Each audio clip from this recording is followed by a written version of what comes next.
his men into the jungle and disappeared. Conspiracies, puppet masters behind the scenes. We have an interrogation, requested a ranger, someone he'd never met. My rangers are warriors.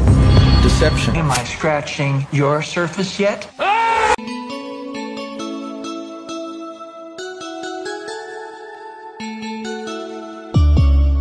Di video kali ini, kita akan menonton film aksi yang berjudul Basic, yang dirilis tahun 2003. Tanpa banyak spoiler di awal, santuy dan nikmati sambil minum kopi.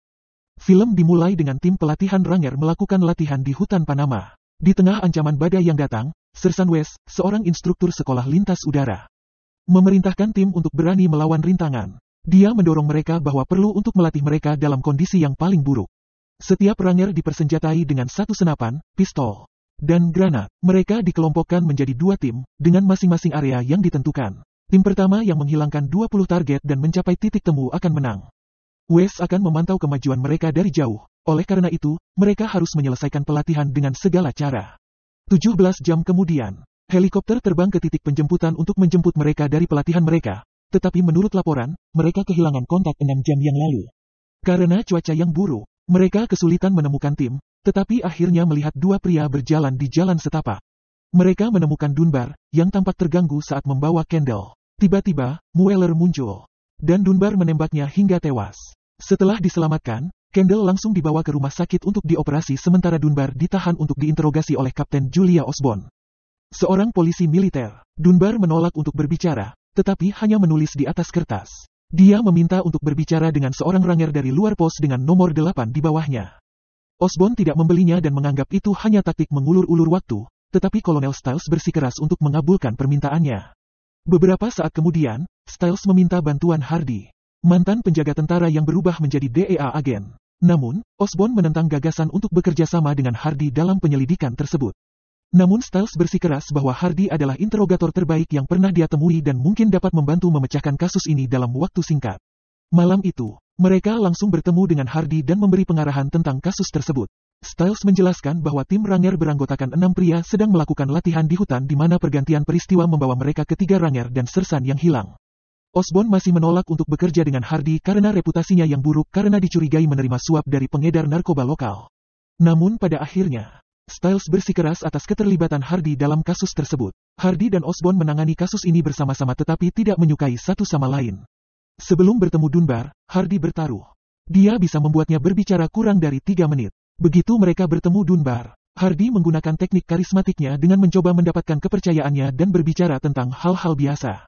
Akhirnya, Dunbar mengaku bahwa Wes dan yang lainnya sudah mati.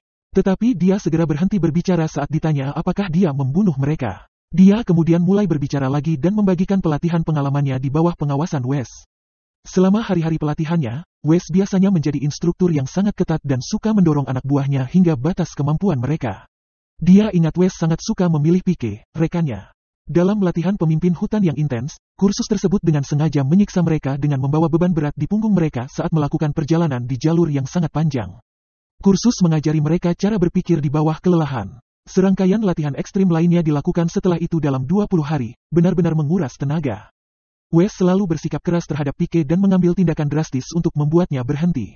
Semua rekannya merasa tidak nyaman dengan bagaimana dia terus-menerus dianiaya. Saat kembali ke markas, tim mengira mereka akhirnya dapat beristirahat setelah latihan intensif, tetapi sayangnya untuk Dunbar, Kendall, Mueller, Nunes, dan Castro, mereka secara khusus dipilih untuk kursus lain. Pike secara tidak sadar bereaksi secara tidak hormat, yang juga menyebabkan dia masuk dalam daftar. Mereka adalah Ranger dengan Dunbar selama insiden pelatihan. Namun kisahnya tidak cukup untuk menjelaskan mengapa Mueller ingin membunuhnya. Hardy dan Osborne kemudian memutuskan untuk mengunjungi Kendall berikutnya. Begitu Osborne mencoba menanyai Kendall, dia bertindak atas kondisi kelelahannya untuk tidak kooperatif. Hardy kesal dengan tindakannya dan keluar bersama Osborne. Tak lama kemudian, perawat memanggil mereka atas permintaan Kendall. Kendall mengungkapkan kepada mereka bahwa dia adalah seorang homoseksual, dan Wes mengungkapkan seksualitasnya kepada para penjaga dalam upaya untuk membuatnya berhenti. Sebelum menurunkan mereka di hutan Panama, Wes menugaskan mereka berpasangan dan dia dipasangkan dengan Castro. Dan saat itu, Wes mengancam hidupnya dengan memberi isyarat khusus padanya.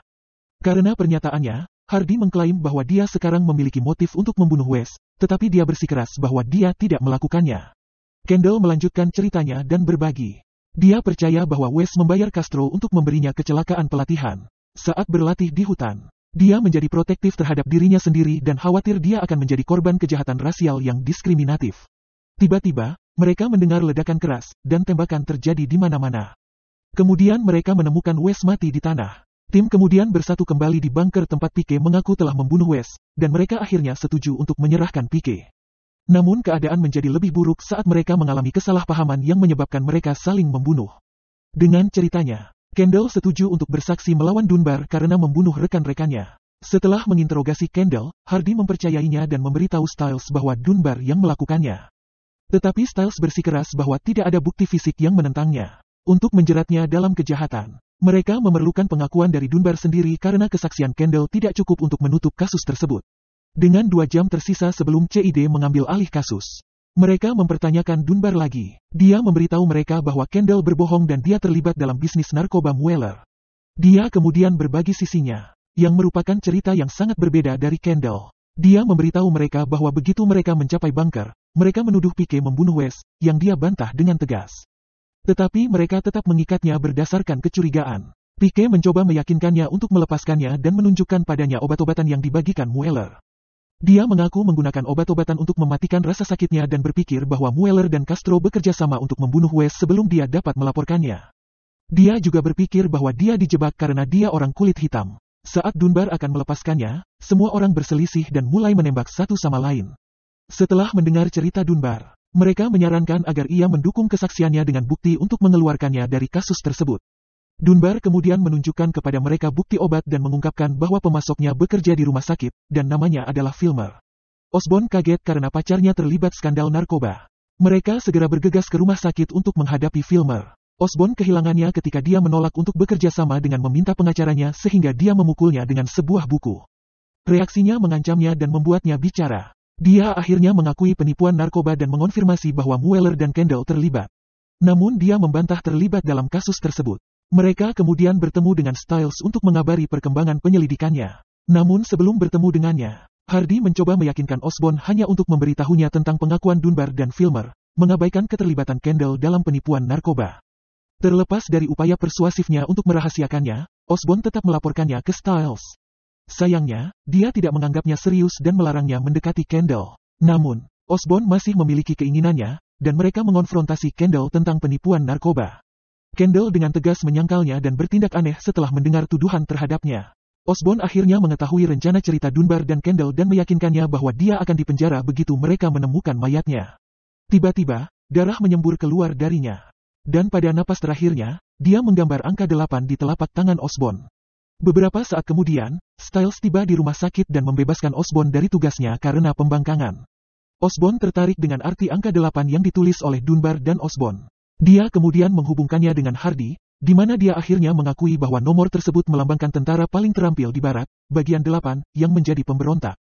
Hardy menjelaskan bahwa Stiles berpendapat bahwa bagian 8 terlibat dalam pembunuhan Wes karena mereka saling membenci, yang merupakan motif potensial untuk hubungan mereka dengan kasus tersebut. Sementara itu, mereka pergi ke penjara tempat Filmer ditahan karena berpartisipasi dalam kejahatan narkoba militer. Osborn menandatangani surat-surat untuk pesawat angkutnya ke Washington ketika dia tiba-tiba mengungkapkan bahwa Pike mengganti tag anjingnya dengan Dunbar asli untuk menipu mereka. Mereka segera bergegas ke Pike sebelum dia diangkut. Saat dia akan naik ke pesawat, mereka mengganggu, dan Hardy dengan kasar mendekati penjaga untuk menghentikan mereka pergi. Dia menyeret Pike keluar dari pesawat dan mengancam akan membunuhnya dengan melemparkannya ke baling-baling. Dengan mempertaruhkan nyawanya, Pike akhirnya menyerah dan mengatakan yang sebenarnya kepada mereka. Pike mengaku ada operasi narkoba saat mereka sedang latihan di Panama. Mereka mencoba mengirimkan banyak narkoba ke Amerika Serikat menggunakan jalur suplai militer. Wes mengetahui tentang operasi tersembunyi itu dan akan melaporkannya ke Stiles. Tetapi Mueller dan Kendall yang melakukannya lebih dulu. Wes memergoki mereka beraksi selama pelatihan, dan saat itulah insiden penembakan terjadi. Dia akhirnya terbunuh saat mencoba bernegosiasi dengan Pike. Saat dia meninggal, Pike secara naluriah tahu mereka akan menyalahkannya atas pembunuhan Wes, jadi dia mengganti tag anjing dengan Dunbar. Mueller membunuh Wes dan mengejarnya serta Kendall untuk membalas dendam. Awalnya, mereka menganggap cerita Pike sulit dipercaya. Tetapi kecurigaan mereka sirna saat mereka memastikan obat di dalam peti. Pike setuju untuk bersaksi atas klaimnya dan dibawa ke penjara. Malam itu, Hardy mengunjungi kantor Stiles dan terus terang mengatakan kepadanya bahwa menurutnya dia berbohong. Stiles menyangkal keterlibatannya dalam penipuan narkoba. Tetapi Hardy tidak percaya dan mengancam akan melaporkannya ke atasan mereka. Dia akhirnya mengakui keterlibatannya dalam kasus tersebut dan perannya dalam meracuni Kendall. Dia mencoba bernegosiasi dengan menyuap Hardy, tetapi ketika tidak berjalan sesuai rencana, dia mencoba menembaknya. Untungnya, Osborn mendapatkannya lebih dulu dan akhirnya membunuhnya. Beberapa saat kemudian, polisi tiba, dan mereka menanyainya untuk penyelidikan. Hardy meyakinkannya bahwa dia akan dibebaskan darinya, mengetahui Styles melakukan pekerjaan kotor. Dia kemudian mengajaknya berkencan yang akhirnya dia setujui. Tiba-tiba, pernyataannya menarik perhatiannya ketika dia berkata bahwa mereka harus menceritakan kisahnya dengan benar. Dia curiga dengan komentarnya dan mengikutinya dalam perjalanan pulang. Dia kemudian melihat Pike mendapatkan tumpangan darinya, dan mereka segera pergi. Di mana mereka melintasi jalan-jalan yang meriah. Dia mengikuti mereka dari dekat dan perlahan menghubungkan potongan-potongan informasi itu. Dia akhirnya menyimpulkan bahwa Hardy adalah orang yang membunuh Wes, tetapi dia sepenuhnya salah. Hardy mengaku mengetahui skema narkoba dari Filmer dan Styles. Tetapi dia yakin bahwa mereka berhasil untuknya. Tiba-tiba, Wes tampak hidup dan sehat bersama para penjaga lainnya.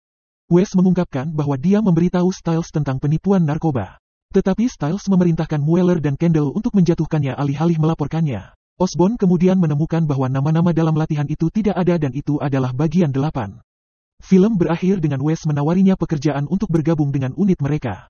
Dia menyaksikan ikatan luar biasa mereka sebagai sebuah tim dan tergerak untuk bergabung dalam pesta kemenangan sederhana mereka. Tamat, terima kasih telah menonton. Wilujeng wayah kieu. Hatur nuhun, dan sampai jumpa di video selanjutnya. Siluman Kadal Gurun.